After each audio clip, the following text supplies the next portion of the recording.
All right, well, my clock says 4 o'clock on the dot, so we'll go ahead and get started. So appreciative of everybody joining us today. This panel came together pretty quickly, and we've got some real-time stories to tell, and appreciative of everybody's time that they've put into making sure this is a productive session today. So what we hope to provide is a platform to learn about the few examples that we're going to showcase today, doing online live proctoring using Zoom. The panelists are going to demonstrate how they've iterated off of a previous example, and they'll likely reference the example they started with. There's going to be some intersections among the different examples, but then also some unique stories around how specifically each individual faculty member accomplishes this. And so my hope is that we'll highlight some of those unique pieces of each of the three, and then we'll be able to point those out in the training materials that we produce afterwards. And ultimately, what I think from what we heard from the panelists yesterday in our dress rehearsal is they really want you to see that this is possible, and that certainly we're trying to do a whole bunch in an unprecedented moment, but they emphasize that it doesn't have to be perfect, and that you know, just trying it and talking with colleagues in a setting like this is definitely a great place to start. So I'm going to welcome the panelists, and we'll shift between them. We've got Dr. Rupak Mahapatra. I'm sorry, I totally butchered that. Mahapatra. He's Professor, Department of Physics and Astronomy.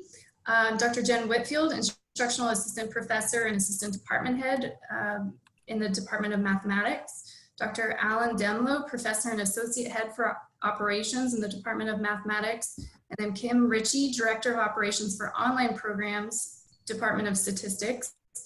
And then we're joined by Dr. Debra Fowler, Director of the Center for Teaching Excellence. The process, as I mentioned just a moment ago, for submitting questions, this email address behind me is academicinnovation@tamu.edu. And we will be asking you to submit your questions throughout the panel, and at about 40, we will stop and start to ask those questions to the panelists. If we don't get to your question, we're going to be saving those questions and answering them and getting them through, distributed through our training materials that we'll produce in the next day or so. Okay. With that, yes, this session is being recorded, and our intention is to put together some materials to encapsulate kind of the generalized approach to proctoring online via Zoom, and allowing you to fill in details as you need case studies. I'm going to put a couple people on mute. All right.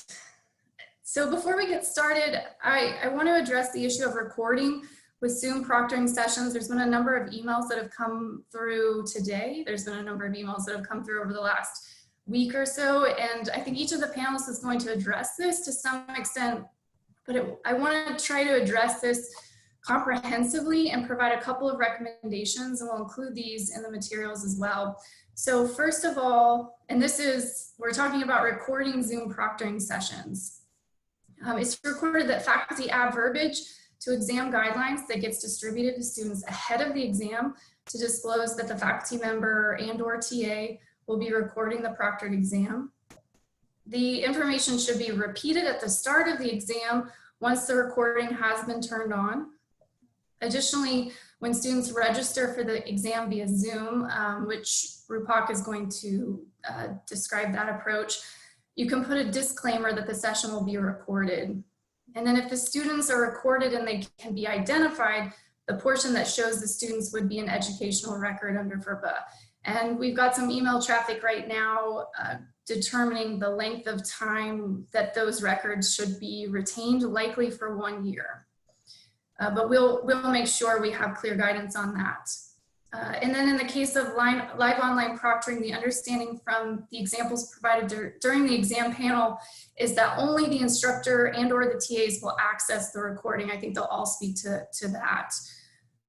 So with that, I will turn it over to Rupak, and I believe you're going to share your screen and go through a couple of slides. Okay, so can you see the slideshow? Yes. Yes. All right.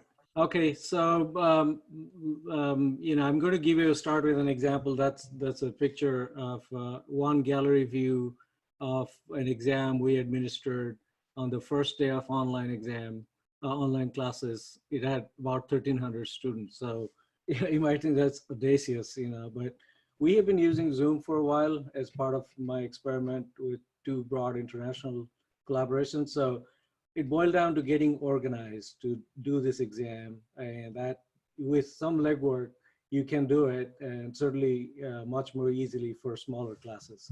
So what I'm going to show you today are some of the big picture ideas, why we do this, how we do this, and how well can you adapt it to your specific situation. So uh, first of all, I don't need to preach that we need to have proctoring to reduce, provide a level playing field. You can look up online with online teaching and giving exams. The cheating level can be high if you're not proctored. So we want to get that order of magnitude reduction in cheating by enabling proctoring. And as you heard, Zoom provides a way to proctor to view the students just like in an exam hall, except of course with limitations. And it's free through Texas A&M's Zoom accounts. So the main idea is that you monitor your student through the webcam and if needed in specific cases with sound. Okay, and what you do is, how do you check the correct student is taking the exam? Just like in an exam hall, you check the ID. Here you have more tools in reality, because you can check the images from the roster that you have access to. You can also limit them to some registered IDs. You can have the net ID authentication.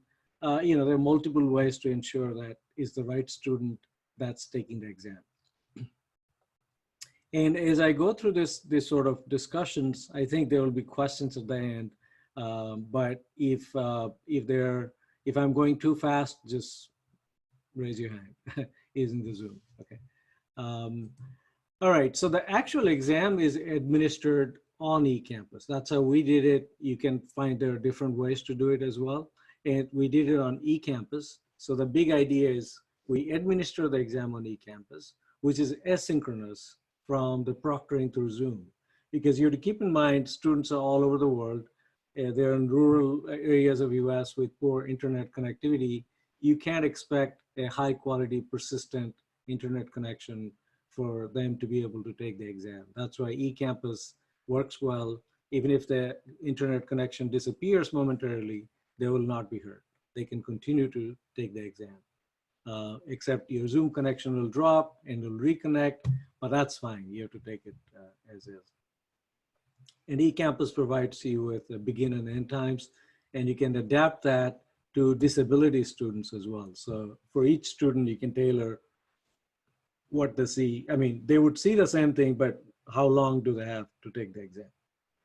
So there are also other ways. I mean, there are simpler ways. And as I go deeper and deeper into this, you'll see that depending on what your class size is it 20 students, 50, 100, 200? We dealt with 1,300 students. That's sort of on the high end, but there are different levels. If you want to keep it simple, you can also do an all-in-one solution, the administration and proctoring into the Zoom session itself. And of course, all of these things are easier to deal with if you have multiple choice questions. So like freshman classes, like our freshman mechanics and physics, we did that with multiple choice questions. But you do have other options, WebAssign, where you can use the lockdown browser, or you can use Respondus, which is a commercial solution. And it does have the lockdown browser, meaning the students can't do anything else on that computer. And you can also enable integrated web monitoring. So it's all on the same computer. But you just have to keep in mind, lockdown browser does not guarantee that the student can't cheat using a second device. And we are all in lockdown, so students do have access to multiple computers in their home. So that's something to keep in mind. There's no guarantee that they would cheat. They cannot cheat with that. Now, you also have to keep in perspective that you can't really defeat if someone is really keen on cheating in some way or the other. So you have to keep that in mind. And these are sort of getting through 99% of the students. How do you prevent cheating? All right, so you can also ask the students to proctor through Zoom on their smartphones. So the first example I gave was through their computer. You pop up the Zoom app and you're being monitored on the screen and you work on eCampus while the Zoom is running in the background. But you could also run Zoom in this on your smartphones, and that gives you the best combination because the smartphone can have a better angle to show their workspace, and they can't do anything else on the smartphone because you can use attention tracking feature on Zoom to know when they switch out of the app. So they won't do that. So you're watching their computer, which shows eCampus, you're watching their workspace, and you're monitoring them through the phone. But again, that's a two-device approach. So depending on your need, you may or may not want to do that. So here's an example, just a quick view of how do you do it through Zoom. If it's a multiple choice question, you can show them the question, they work on it. At the end of the exam, you can do a poll where individually each student puts in the answers to those 8 or 9 questions. That's possible. That could be the simplest way to do it. eCampus, I'm not going to belabor on the eCampus aspect because we have excellent support from eCampus. They will help you set up your exam and you can get all the results. As soon as the students are done, they can get the result if it's a multiple choice question. So that works very well. All right, so in terms of the big picture, how do you organize? Organization is everything, especially if it's a large class. If it's a small class, you can keep it less complex. But typically what you do is you're going to proctor, before you even start proctoring, you have to organize. So for a large class, we had a website where we organized everything, all the important information. Where do the students go to register? What do they do? What are the mechanisms? I encourage you to click on that link and see what that is when you get some time. But that's how we organized.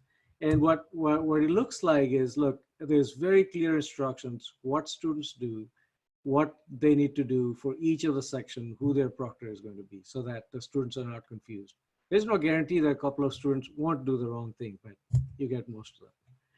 And ideally, you want to limit each proctor to something that's comfortable, not 500 students, something like 50. If you can afford to do it, that's great. We didn't have as many TAs, so we ended up with up to three sections, so like up to 66 students per session. It worked fine. The idea is that if you're on your laptop, you'll be able to see 25 webcams. You scroll to the next page, you can see another 25. That's how you do it. All right, so there will be a common set of instructions that will evolve, and there will be an official document on that. But if you want to see something quick, you can click on the link on the previous slide. All right, so how much time do I have? You have like 1 minute left. Okay. All right, so now I'm going to just quickly flash to with the big picture gone, the basic settings. The idea is that with the previous page, students go to a page, they register, and they acknowledge by registering they're giving consent to being proctored. So that's in the registration form. And they come up with a link. That's what they use to join into the meetings. And all the settings will be provided to you that are the good options for you to do. And once they get on to the proctoring session, the actual exam is on the eCampus. Okay, so that becomes available as scheduled, and they work on it asynchronously without even paying attention that there's a Zoom session going on. So there are many things that we learned, and I'll leave them on the screen, and we can come back to this later. Make sure you provide a frequently asked questions page, because there are many, many questions. I don't have a webcam, I lost my student ID, I have to use my cell phone as my hotspot, things like that. You can look that up so that everything is organized on one web page where students can access it. We use a few little things like for high stakes exam, you definitely want to proctor as well as you can. So like using a smartphone to and enabling attention tracking, you can make sure the students don't cheat, and they work on eCampus to reduce the chances of cheating. And then of course there could be a super proctor, like I could jump among all those sessions and make sure the proctors are proctoring well, you know, because they literally need to look at the webcams, not use their phone, not look anywhere else, pay attention to chat windows and things like that. Just remind everyone that they need to dress professionally and they are being recorded, and show something, you know, share something on the screen like the formula sheet if you have one, or any important information that allows you to utilize the attention tracking on Zoom. So that's pretty much the big picture that I wanted to mention. The details will be available in written form. Is that good on time? Yep. All right, let's switch to Dr. Jenn Whitfield and Dr. Alan Demlow.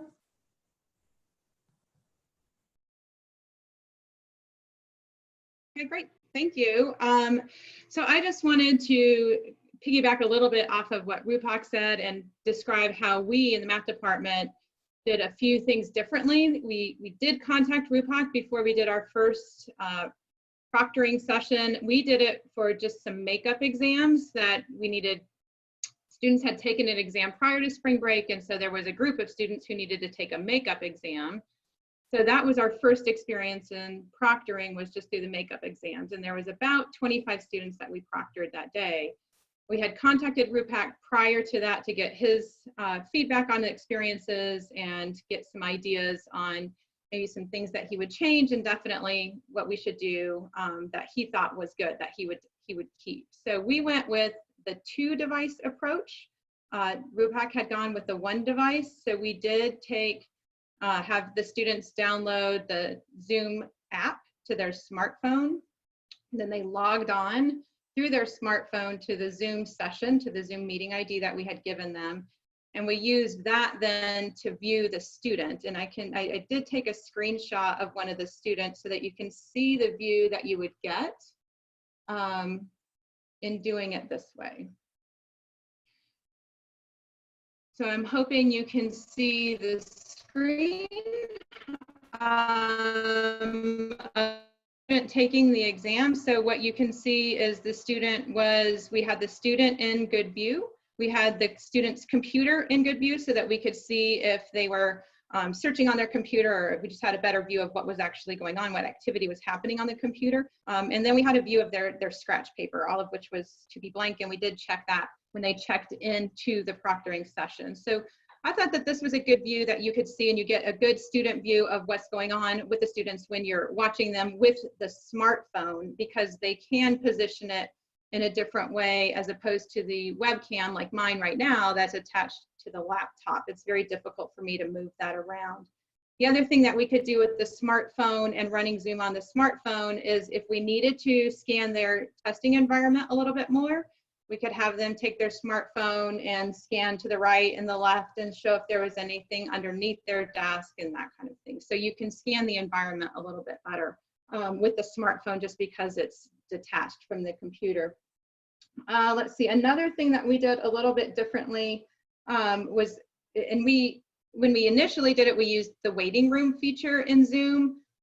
What we've learned from that is that we really need to have more rooms in one Zoom session. So we plan to next week implement the use of breakout rooms, and we will have probably 3 to 4 breakout rooms in one Zoom session, and one proctor will be in each of those breakout rooms proctoring about 50 students.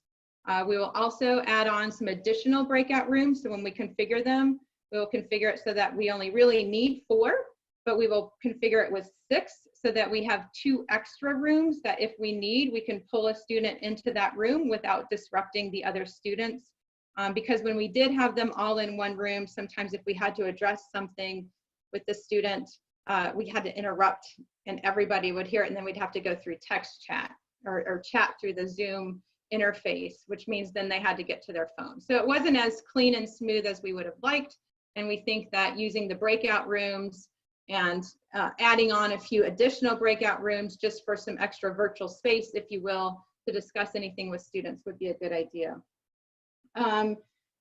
One thing too that we did that has been I think very good for another instructor who's doing our differential equations. He is proctoring some quizzes. He's doing the one device approach, and mostly because he doesn't really need them to take the exam online. So they're doing all paperwork. So they do handwritten work, and then they upload that handwritten work back into eCampus. So the one device approach works because he can watch them through that one webcam, and then they're just writing. They don't have to do an electronic submission. But his recommendation, this is JD Kim, he recommends to make sure that the students do a practice assignment where they just, he had them on one page, one piece of paper, just write their name, and then he had them turn over the paper and just draw a picture of themselves and just do a practice assignment. Then he had them scan both of those pages into one PDF. Excuse me, Jen, that just means you have 30 seconds to wrap up. Okay, well, I'm about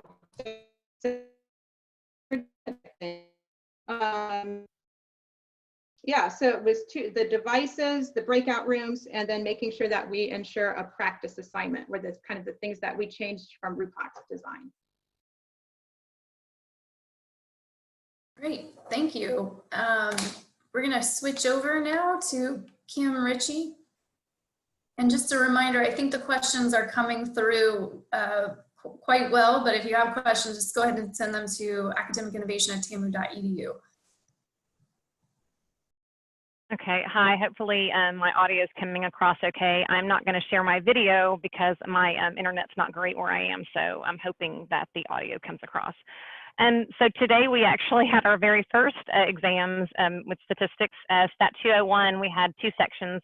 Dr. Irma Hernandez ran it, and she, one thing she did differently that was not discussed earlier was she ran a test session, and hers was also synchronous. So she required that her students come during the exam session itself, so during the class time. So they had to be there from 11:10, I believe, to 12:20 or 11:10 to, during the time of the class. And so she did her synchronously.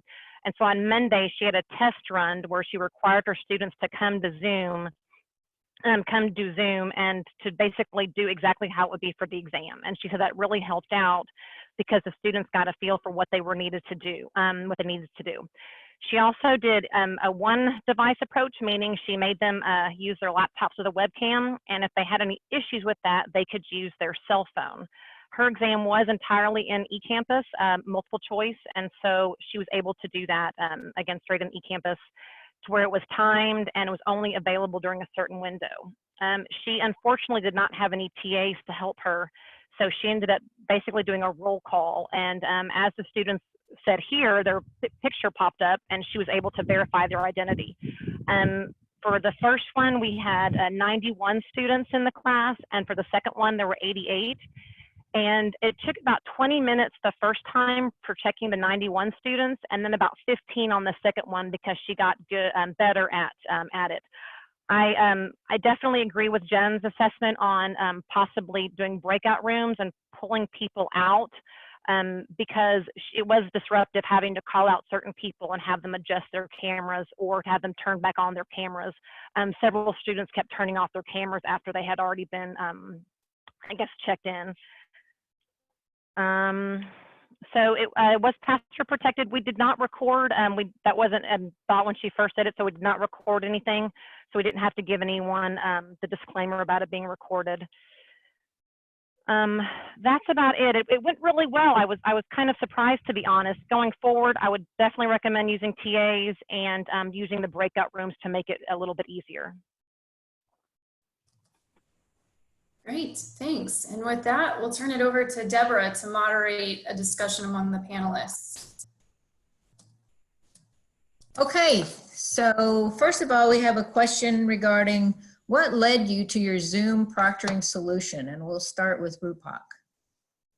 Yeah, so like I said, the familiarity with Zoom, that what led us to Zoom as the solution for proctoring, and plus so the commercial ones like Xaminity, as you see on keepteaching.tamu.edu, with the lockdown globally, that's not available. So it's free and it works. You can scale it up to large number of students, so that's why we chose it. Okay, Jenn, how about you? So we are trying, really there's 3 reasons that are larger reasons for us to do the Zoom proctoring. And one is that we really feel like the grade still has to have some correlation with the learning objectives and the amount or the % of learning objectives that the students attained in the course. The other one is we really feel like if we're giving the student, college credit for a math class and they're earning that college credit, we need to be diligent and attentive to that. That's the person and that's the student that's doing the work, that we are giving credit to the person who is putting the time and effort and work into getting that college credit. And then we're in a little bit, I think, more unique situation than maybe some other departments, because if a student is taking a test for Math 151, the next follow-up course is Math 152. And so I think we're doing, we need to departmentally make sure that the students who are going to the next follow-up course are going to that course with skills that will help prepare them for success in that course, and that they are not cheating their way into it, or we're not eliminating but reducing the opportunities for cheating to try and just increase the integrity there. Okay, and Kim, what led you to the Zoom proctoring solution? It does the job. It does exactly what we needed to do. We're able to view the student's camera and their workspace, and it kind of gave us that means to do what we need to do if we need to proctor the exams. And it's free for university, so it's there. Great, thanks. So Jenn, how are you accomplishing the same or different learning outcomes as you did in your face-to-face courses, as you mentioned? Yeah, so it allows you to kind of do the same thing, right? And so that the test, we feel like we can come up with similar test questions. We can still make sure that the students are the ones that are doing the work for those test questions, and we're still assessing the same knowledge that we would in a face-to-face class, because we can view them in a video setting. Okay. And is Alan, are you there with us? Yes, I am. Okay, so how are students navigating the technology setup that's required of Zoom in the proctoring solution? So I've talked to several people who have implemented Zoom proctoring. We actually got into this through a contact I had at the University of California, San Diego, who had proctored a 700 student calculus exam at the end of their winter quarter using Zoom. And then I've talked with Rupak and some people in my own department. And I've been surprised at how few students have had any problems with the technology. I think less than 0.5%. So just a handful of students have had any struggles. And with a little bit of help and flexibility on the instructor's part, I think all those issues have been resolved. Wonderful. Okay, so for Rupak again, how are TAs involved in the Zoom proctoring solution? Yes. So in our freshman mechanics, the course, we had more than a dozen TAs. So we distributed the proctoring load equally among all the instructors and the TAs. And we trained them so that they knew exactly what's going on, what to do. It was also important to get the TA's feedback on the exam, because when you have a proctor, you're assuming certain level of familiarity with the exams. Otherwise, they would tell the students the wrong thing, the wrong explanation. So that was important for us. We had them take the exam, we made sure they were familiar and they were at the equal footing as the instructors. Okay, and Jenn, for math, are TAs involved, and if so, how? Yes, they are, and that's very much how Rupak described it. So we'll have about 50 to 60 students that the TAs will have to proctor. And then we'll have the instructor floating around in the breakout rooms, kind of proctoring the proctors. I thought that was a good advice and suggestion that Rupak had given us as well. And then we will have, for any handwritten grade or handwritten assignments, the TAs will also help grade those. So they'll serve as proctors and graders for both. Okay, great. So one of the questions that's recently come up is, how are you providing the opportunity for students to review their exams individually after the fact to see what they have missed and perhaps give them any feedback? Right, so that's very important. So what we do is just like in a physical exam, after the exam, we post the solution online for students to see what they've done and what they made wrong. on eCampus, the nice thing is if you have a multiple choice question, they immediately know their scores as soon as the exam ends, which is put much less burden on the instructor. You have to do some initial work to get the solutions in and make sure they're correct. And so students get the feedback immediately in that case. Sometimes the student will come back and say, I thought I had put in a different answer, but the answer, I didn't get right for that question. So then you have to go back. eCampus has tons of data, activities, what they put in, how much time they spend, how many times they change the answer. So that's how we give them feedback on a case-by-case basis when they were uncertain that what they thought they had chosen was the one we think they had chosen. Okay. All right, so then the question to wrap it up, and we'll have each of you go through. We can start with Kim. What advice do you have for faculty who are still deciding what to do with exams as teaching transitions to this new online environment here at Texas A&M? I would start with what outcome do you want? Kind of what are you looking to get out of the students and the course? Look at that first.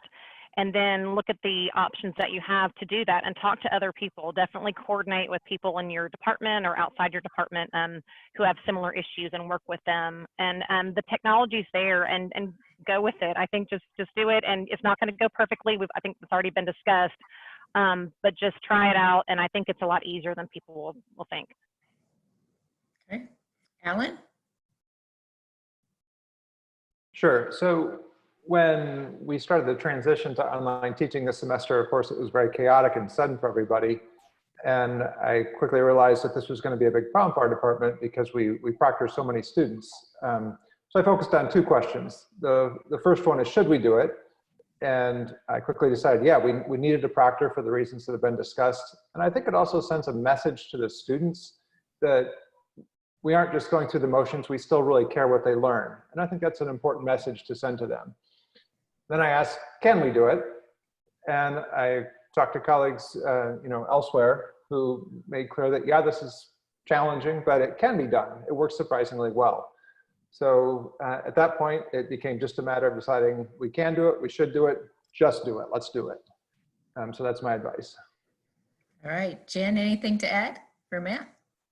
I mean, the only other thing I would add is, don't be afraid to practice. So go ahead and, get your plan down and then call in some other colleagues and you guys kind of have a practice Zoom meeting and see how your ideas work.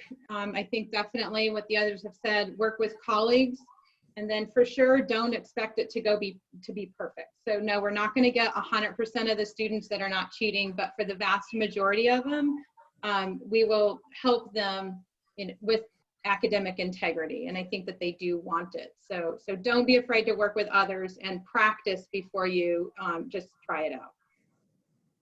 Okay, and how about Rupak? Any last words of wisdom for these faculty? No, I mean, the main thing is, let's look at our strengths as faculties. We are very good at organizing ourselves, our students, our TAs.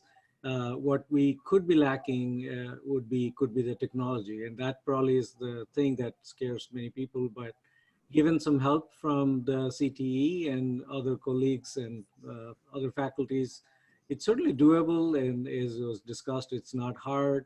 You just have to try it out and go for the simplest solution that you can live with for your actual course. So that's my advice. And this is a great. Students are not the ones that are afraid of the technology, like Alan said. So it makes our job much more easier. Just go with it and ask for help when you need. Okay, back to you, Jocelyn. Great, thanks. So we've had several questions come through. We'll go through one round and see where we get, and then circle back if we need to. So the first question is to anybody who wants to answer this. How wide is the time window for asynchronous exams? And if the window is too long, have you examined student performance as a function of time the students take the exam? So I can start with the large 1,300 student exam. So on the eCampus, you're giving them same amount of time as in physical space, but of course you can change that. Let's say our exam was 1 hour, 30 minutes. So on eCampus, the exam starts exactly at 7:30, 9 p.m. they need to submit. Otherwise, they don't get points. So, but you can be more lenient and give 10 extra minutes. That's separate from the Zoom proctoring where, you need to add 30 minutes before the exam starts so you can get everybody organized, and also add 30 minutes into the scheduling so that in case there are questions, so if students want some feedback or discuss something, you have that window. But no, on eCampus, it's asynchronous. You really don't need to add 30 minutes to a 1.5 hour exam. Probably 10 minutes is more than enough. Great. So we've got a couple questions for Jen and Alan. Some of these I think you answered as you went, but we'll go ahead and have you expand a little bit on how the students use Zoom on their phones while taking an exam on eCampus on their computers. I think your image illustrated well where the phone sits, but if you want to provide any more context on that. And then is it possible to share this example photo to create instructions on how we proctor the exam? And then with this question, what is the max number of students per breakout room? So the first one, I guess, was using 2 devices and the telephone or the smartphone as the camera, right, where we're viewing the student. It worked out real seamlessly. I liked it a lot using Zoom on the smartphone. The students just download the app. I do have explicit instructions written up for that to give the students so that they can do a practice run before they come into the exam room during the exam time. And so then they were using eCampus. On the particular example that I was showing you, they weren't necessarily using eCampus that day. They used eCampus to download the exam, but then the rest of the exam, it was handwritten and then they re-uploaded it. Moving forward, we will use eCampus or WebAssign to do multiple choice or fill in the blank, possibly some file upload questions where eCampus or WebAssign is going to store all of the exam information. So we chose the 2 device on that one so that they could work on their computer using eCampus or WebAssign, and then we could view them through the Zoom app on their smartphones. Remind me the second one. Can you, would you be willing to share the image that shows how to proctor these? Yeah, so I got to get permission from the student. I did blur out the face, so hopefully you wouldn't be able to recognize the student, but we are working on getting permission from the student to release that one. And then the third question, Jocelyn, I'm sorry. That's okay. If you can talk about the max number of students per breakout room that you find feasible. So for breakout rooms, we're just going to run about, for one proctor to be in that room, and we really feel like 50 to 60 students per proctor is very feasible. The breakout rooms will hold more than that. But for them to really be able to watch the students, the check-in process and making sure that the student who's taking the exam is the student who is enrolled in the course, and then checking their scratch paper to make sure they don't have anything written on their scratch paper, and then just doing a real quick environment check with their cell phones. That's going to take some time. And so we're hoping that 50 to 60 students will be doable for one proctor and won't take up too much time during that check-in process. Great. And with that, do you pre-assign these groups into breakout sessions when you're setting up the meeting, or is this something you do on the fly with the tool in Zoom? Yes. The plan is to pre-assign them alpha order. So, and if one class, let's just say, has 120 students, then we'll partition them into 3 groups of 40, and we will pre-assign the breakout rooms. And so then when the students come in, they will go into the breakout room with their assigned proctor.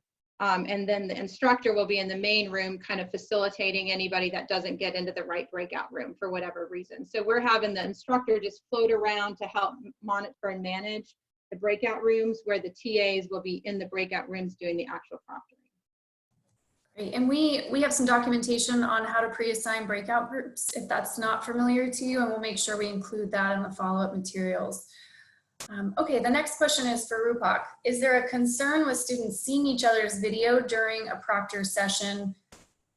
Right, so I had one example of what not to do. So one student had the webcam directly looking at the, the worksheet, so which could lead to copying, right? And so that's why you want to avoid that. The simple way of avoiding, the ideal way to do it is, let's say you share something on the screen. So that automatically what it does is it allows you to do attention tracking, as well as they can't see anybody else's videos. So that you don't have the cross feed. For example, if one of us is doing something with a sheet of paper, everybody else can see it. So that's how you can prevent students from seeing each other's work very closely. But if you do see something, then just remind the student, move your camera away or something like that. Great. And this question is probably to all three groups. Is it reasonable to require students to have 2 devices? And is that the norm? And perhaps you can speak to some of those outlier cases that you've had to accommodate. If it's a high stakes exam, like I was saying in my presentation, you do want to proctor through the cell phone. And these days, majority of them have cell phones or smartphones, so that should be easier to implement. But there's no guarantee. There could be one-off student who doesn't have, but then you make that exception and have them be proctored to the, through the computer. But that allows you the maximum ability to monitor if you use the cell phone for Zoom and computer for eCampus or other. Anybody else want to add to that? I want to add one little piece. So we haven't had any issues yet with requiring 2. I'm sure we will run into students where that's not going to be feasible, and then we will provide alternative accommodations. We could do it with 1. We can put them in a breakout room with just 1 other person where they're looking at things. So we're looking at different alternatives for students who aren't going to have 2. We feel pretty strongly that the majority of students will have 2 devices. Could be a smartphone and an iPad or something of that nature. One of the benefits of 2 devices, and in kind of addressing the question before about other students seeing other students taking the test, is when they have it on their smartphone, when they've got Zoom loaded on their smartphone and they're using their smartphone to get on to Zoom, number 1, they don't see as many students in their smartphone screen just because it's smaller. So then the number of students that they can see is smaller. And the other thing is the smartphone is not what they're really focusing on. That's what we're using to see them. The focus for the student is the second device, which is the device that they're using to get into eCampus or whatever the other platform may be. Kim, any more to add to that? No, just in the one we did today with about 200 students, they all used their webcams on their laptops or devices or their computer, and we only had 2 of those that had issues, and they used their phones for that. I don't think the instructor was as worried about them seeing, because she had them minimize the Zoom window while she was watching them, so they weren't able to see. They were basically using eCampus, but there were only 2 of those 200 that had issues and used their cell phones. Right, we had 2 to 3 among our 1,300. I thought this is a good point to remind everyone that we have to be very sensitive when student says he or she doesn't have something. We have to take it at the face value. Thank you. The next question has to do with, this is to Rupak probably, and maybe others can answer. Do you have feedback on how instructors can ensure there isn't someone else in the room just off camera providing assistance to the student taking the exam? Yeah, so first of all, the students view this as a huge deterrent to cheating. So normally nobody would even try. And second of all, when the proctor sees somebody else or hears somebody else in the room, they can ask the student to show around, even if it's a webcam or a cell phone, like Jenn was saying, so you can monitor the room. We did have a consent. We had informed the students every once in a while. A TA, when there's a suspicion, they can unmute one of the students, listen into the ambient noise. They were aware of that. We didn't see a single case where it looked like anybody was trying to cheat. Right. what do you do if a student, and this could be to anybody, what do you do if a student takes the exam outside of being proctored? Do you dock points? Guessing it's meaning starting the exam in eCampus. Right. I mean, it's a very, very difficult question, right? So we didn't have an entire blackout of anyone, but students had disappeared for a few minutes. They lost connection. They said that they had lost connection. And they asked if they could have extra time. We reminded them the eCampus was asynchronous. They should have been working on it. And we did check that they were actually working on it, because you look at all the records that is available to you. Anybody else want to speak to that one? All right. It goes back to, like, you know, it's not going to be perfect. You know, there might be 1 or 2 students who lose a connection. We try to get them back on as quickly as we can. We're trying to, for the vast majority of the students, deter them from any sort of academic dishonesty. Great. And Zoom bombing has been a topic this week. We are hearing less of it as the week goes on, and I think people are taking care to set up meetings with more security and provide passwords or waiting rooms. And then there's some in-meeting features now where you can put people on hold or stop screen sharing. Has that been a problem in the exams to date? No, not for us. I mean, even for our lecture, we don't allow unfettered access. We require registration, or you can even make it very restrictive. Only with tamu.edu net ID they can join in. So that's, yeah, I think people learned the lessons very quickly and used some sort of authentication. All right, next question. I think this is probably to Kim. But maybe to Jenn as well. Is it possible to see all students' camera/screens at once when they are put into individual breakout rooms? Can you speak a little bit to how you're able to see the group? Well, for us, you couldn't see all of them. So in the one that we had 91, we did not use breakout. So all 91 were in the same grouping. But how you can see your screen now, right now, like I have 20 on my screen, and I can very easily use the arrows to kind of cycle through. So what we did was just we kept cycling through those either 20 or 25, however many, I guess, depending on your screen size.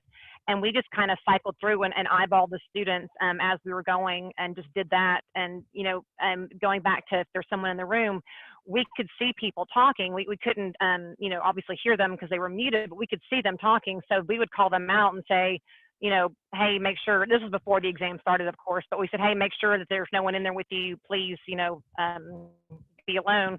So it was easy to see that on the screen, and we were able to cycle through. And my bandwidth is not great, and I was still able to see the 20 people at one time and cycle through it.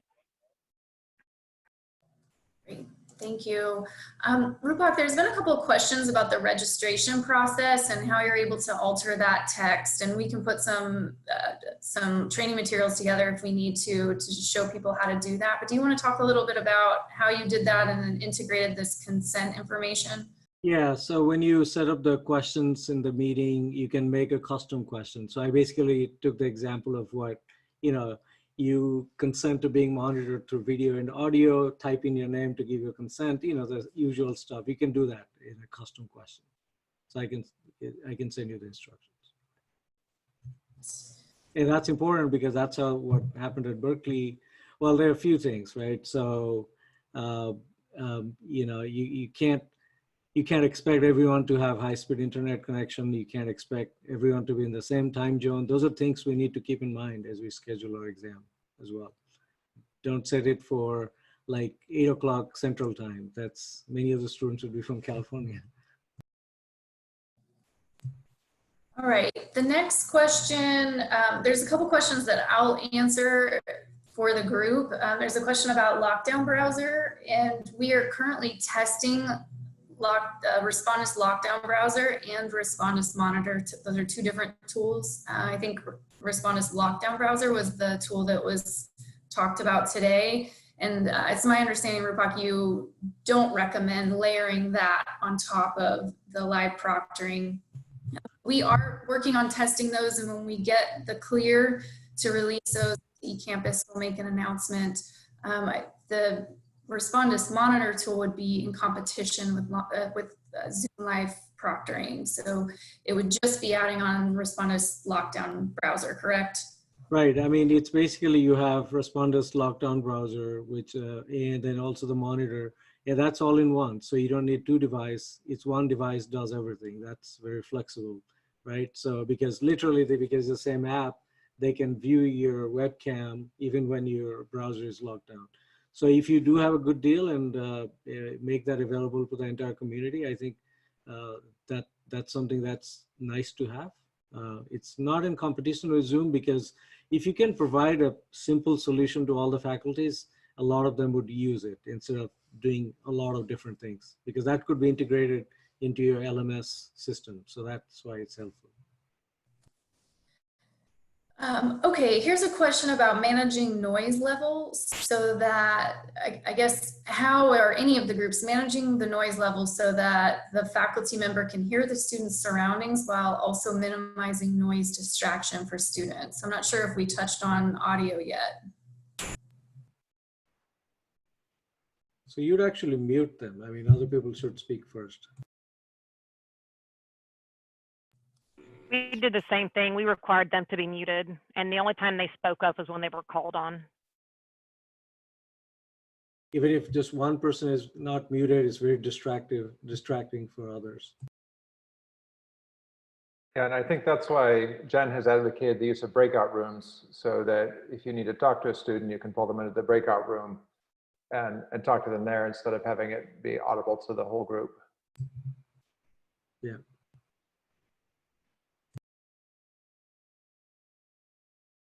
All right, and then the next question is, it's kind of long, so I'm just going to read the whole thing. So on the 2-device option, the proctor is checking that what is happening on the screen of the computer is the same. I'm sorry, let me start over. So if you use the 2-device option, is the proctor checking that what is happening on the screen of the computer is the same that the cell phone is pointing to avoid that someone else is using eCampus for that student and sharing the screen? Or with both cameras, the student should show his or her face first before sharing eCampus. So can someone talk through this scenario for us? Well, so I haven't thought necessarily about somebody just being on eCampus and acting like they're on eCampus while somebody else is really taking their exam for them. I think that's how I interpreted this question. I can say that we would be relying on the fact that to get into eCampus, you're going to have to give somebody your credentials, and I'm not exactly sure if you can be taking 2 exams at the same time. So when we did it before, or when Catherine Bollinger and Vanessa Kaufelt did it for the makeup exams in our department, they had students go in and download the test from eCampus, so they weren't even able to see the test unless they knew they were in eCampus and downloading it. So we didn't specifically check for that to make sure that somebody else was not taking the exam for them. We were just looking to see if on their screen, if it appeared to be that they were in eCampus. Great.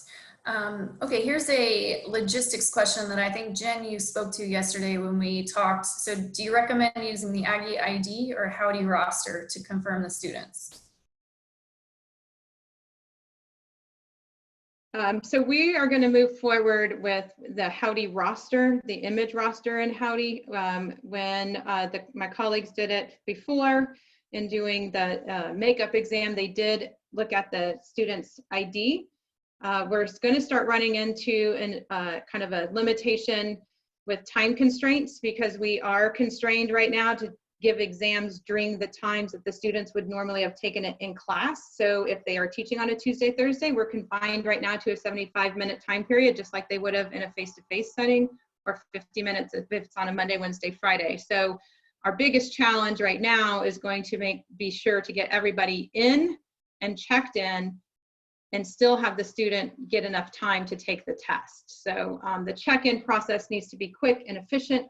And we think that the image roster that's given in Howdy, which is actually the picture that's on their ID anyway, is the most efficient way to do that. Great. Thank you. And then probably to Kim, what do you recommend if you don't have TAs for proctoring? Should the person asking the question make people record themselves and send the video recording in? Let's see, first off, like today, the professor did not have any TAs. I sat in because I wanted to first off see how it went and to give her a little bit of help, but she did okay by herself doing the proctoring. And again, it was because using the webcam, she just cycled through, we were able to cycle through, so I saw that. You can also have students record. So I work primarily with our distance ed, our master's program. And so for proctors there, one of the options that we had used was remote proctor, which was a third party, and they would record the students and then we'd watch it later. And so that is definitely an option. Again, it takes a little bit of, I guess, technology wherewithal on the student to be able to record themselves. That is an option that you could do. Yeah, so, and also I noticed Andy Tag is on, and so Andy, I think, did it by, he proctored 300 students in, I think, one of his most recent exams or quizzes, some assessment on his own. And it is just that from when I talked with Andy, it was, you know, do the best you can, and you've got some form of proctoring and you're just continuing to scroll through. It's a lot to scroll through, but Andy did do it, and he may, you know, be able to even help some people with that. Great. Well, the last question that we have is asking where you can get more resources on teaching with Zoom. So let me share my screen really quickly. Oh, I'm sharing my screen, right? Are you all seeing Keep Teaching? Yes. Yes. So this is the central hub for information for faculty. We've got a companion guide for students. It's keeplearning.tamu.edu. And right here on the main menu, if you go down to additional, if you click additional resources, it will take you to Zoom trainings, getting started with Zoom, and then teaching with Zoom. You can watch an on-demand training, or you can also, we have several resources below here, step-by-step guides, as well as some nice materials from Zoom with short videos on how to use features like breakout rooms, the attention tracking feature that Rupak mentioned. So I encourage you, if you haven't, to take a look at these resources. We're also putting together quite a few short 2-minute videos on our YouTube channel. And I believe if you just look for academic innovation, TAMU academic innovation on YouTube, you'll find those. There's probably 8 or so of those right now, and we're putting those up daily. And then also pushing those through social media on Twitter and Instagram at TAMU_innovations. So with that, we will wrap things up. We'll be sure to get questions, answers, follow-up materials. All of that will be on Keep Teaching. There's an exam link already, and so we'll just continue to populate that.